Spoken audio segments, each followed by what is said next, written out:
Oke, shalom, selamat pagi bagi kita semua. Sebelum kita mulai kelas kita, mari kita berdoa. Bapa di surga, Bapa yang baik, saat ini kami akan mulai pelajaran kami. Kami akan membahas firman Tuhan dan prinsip-prinsip kebenarannya. Bantu kami supaya kami boleh mengerti dan kami boleh diubahkan menjadi anak-anak Tuhan yang takut akan Tuhan. Di dalam nama Tuhan Yesus kami telah berdoa. Amin. Oke, apa kabar semuanya? Saya doakan kita semua dalam keadaan baik-baik. Kita sehat selalu dan terhindar dari virus corona. Oleh karena itu kita harus menjaga kesehatan kita, tidur tepat waktu, makan sehat, makan buah dan sayur, rajin cuci tangan, dan tetap berdoa dan tetap beriman.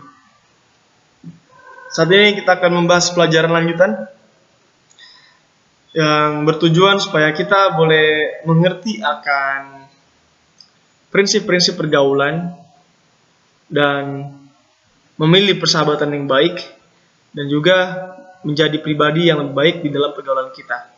Oleh karena itu judulnya pembahasan kita pada pagi hari ini adalah persahabatan di tengah perbedaan.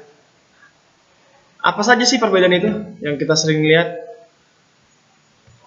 Persahabatan di tengah-tengah perbedaan. Perbedaan itu ada banyak. Contohnya, beda agama, apalagi beda suku, beda apa lagi? Beda warna kulit, dan lain-lain. Dan persahabatan itu harus dibentuk meskipun orang itu beda sama kita. Karena kenapa? Khususnya di negara Indonesia ini ada banyak suku, banyak budaya, dan ada beberapa jenis agama. Oleh karena itu kita tidak boleh mengkotak-kotakan diri atau memisahkan diri kita daripada orang-orang yang berbeda dengan kita. Kenapa? Karena Tuhan mencintai manusia meskipun banyak. Dan Tuhan yang menciptakan semua perbedaan. Tuhan menciptakan orang yang kulit hitam, kulit putih. Tuhan menciptakan orang yang rambutnya keriting, rambutnya lurus, mata sipit, mata lebar. Dan kita harus bersahabat meskipun berbeda. Lukas 10 ayat 25 sampai 36. Ceritanya tentang orang Samaria yang baik hati. Kita sudah tahu ceritanya. Orang Yahudi ini, pemuda ini pergi ke Yeriko, dan pas turun dari Yeriko, selesai pekerjaannya, dia dirampok, dihajar habis-habisan sampai hampir mati. Akhirnya hartanya diambil, bahkan dia telanjang, pakaiannya mungkin bagus diambil sama perampok-perampok itu, dan akhirnya dia terkapar jalan. Di jalan, ini orang Yahudi yang jatuh, yang celakain. Ada imam dan orang Lewi. Imam ini seperti pendeta, dan orang Lewi ini orang-orang yang bekerja di rumah ibadah. Mereka ini adalah orang Yahudi, tetapi mereka tidak menolong.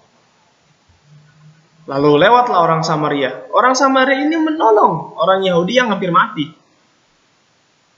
Meskipun orang Yahudi sangat memusuhi orang Samaria, tetapi orang Samaria ini mau menolong. Apa pelajaran yang bisa kita ambil? Pelajarannya adalah kita harus bersahabat dan menolong siapapun mereka. Mau dia orang Jawa, Manado, Papua, Jakarta, kulitnya hitam putih, rambutnya lurus dan keriting, kita harus tolong mereka. Kita harus bersahabat dengan mereka. Ada satu contoh di sini. Ini Nelson Mandela. Nelson Mandela dan Chione Sugihara. Nelson Mandela ini adalah pejuang di Afrika Selatan. Afrika Selatan waktu itu dikolonialisasi oleh orang-orang kulit putih. Orang Afrika Selatan, orang-orang kulit hitam tidak memiliki hak yang sama dengan orang-orang kulit putih dalam dunia politik, dalam pemerintahan. Tetapi Nelson Mandela memperjuangkan hak-hak orang kulit hitam, dan pada akhirnya orang kulit hitam mendapatkan hak yang sama seperti orang kulit putih. Perbedaan dan diskriminasi antara orang kulit hitam ini dihilangkan karena perjuangan Nelson Mandela. Siapa nih Chione Sugihara? Dia orang Jepang, tetapi dia menyembunyikan ribuan orang Yahudi yang pada saat itu sementara diburu oleh Nazi. Ingin dibunuh, dibantai oleh Nazi Jerman. Tetapi ribuan orang Yahudi ini diselamatkan oleh Chione Sugihara meskipun dia adalah orang Jepang. Dari dua tokoh ini kita mempelajari bahwa persahabatan itu dibentuk, jiwa menolong itu dibentuk dan terjadi meskipun perbedaan itu sangat kental. Sangat besar perbedaannya. Oleh karena itu kita akan mempelajari di sini ada ras, etnik, dan gender. Apa itu ras, apa itu etnis, dan gender? Ini dia. Ras adalah konsep yang digunakan untuk mengkategorikan sekelompok manusia. Perbedaan anatomi tubuh. Warna kulit, ini ras ya, warna kulit, warna rambut, warna mata, tinggi badan, rambut mungkin. Nah, inilah ras. Dan etnis, apa itu etnis? Etnis beda dengan ras. Etnis adalah penyebutan yang diberikan oleh sekelompok manusia yang mendiami daerah tertentu serta memiliki adat kebiasaan sendiri. Nah, etnis dalam arti lain ini adalah suku-suku, karena kayak suku Batak di Sumatera Utara kan beda tempat, budayanya beda dengan orang Jawa yang tinggal di Pulau Jawa yang punya adat yang berbeda juga. Inilah etnis. Lalu apa itu gender? Gender adalah perbedaan fungsi atau peran sosial yang dikonstruksikan, yang dibentuk oleh masyarakat. Dibentuk oleh masyarakat terhadap laki-laki dan perempuan. Ini gender. Gender itu perbedaan peran antara laki-laki dan perempuan. Oke, tetapi antara ras, etnis, dan gender ada namanya permasalahannya. Apa itu permasalahannya? Diskriminasi. Apa itu diskriminasi? Kita akan lihat di sini. Pertama, diskriminasi rasial, ras. Contohnya, memandang rendah ras dan etnis yang lain. Mengejek orang yang berwarna kulit hitam. Orang yang berwarna kulitnya hitam atau berbeda dengan kita. Mengejek orang yang kulitnya albino, putih banget. Mengejek, itu diskriminasi. Tidak mempekerjakan orang yang kulit hitam, hanya kulit putih. Yang kedua, diskriminasi etnis. Tidak mau bergaul dengan orang yang berbeda suku atau mengucilkan suku yang lain. Misalnya kita di Pulau Jawa ada orang dari Manado datang atau orang yang dari ada keturunan Tionghoanya, kita tidak mau bergaul dengan mereka karena beda suku dan beda budaya. Sering terjadi seperti ini. Dan yang ketiga, diskriminasi gender. Ingat, gender adalah pengelompokan peran antara laki-laki dan perempuan. Contohnya, hanya pria yang boleh menjadi pemimpin, wanita tidak boleh. Hanya pria yang boleh jadi presiden, wanita tidak boleh. Tetapi di Indonesia sudah pernah terjadi di zamannya Kartini. Di zaman era Ibu Kartini, hanya pria yang boleh mengenyam pendidikan, tetapi Kartini memperjuangkan hak wanita. Akhirnya wanita boleh sekolah, mengenyam pendidikan yang sama seperti pria.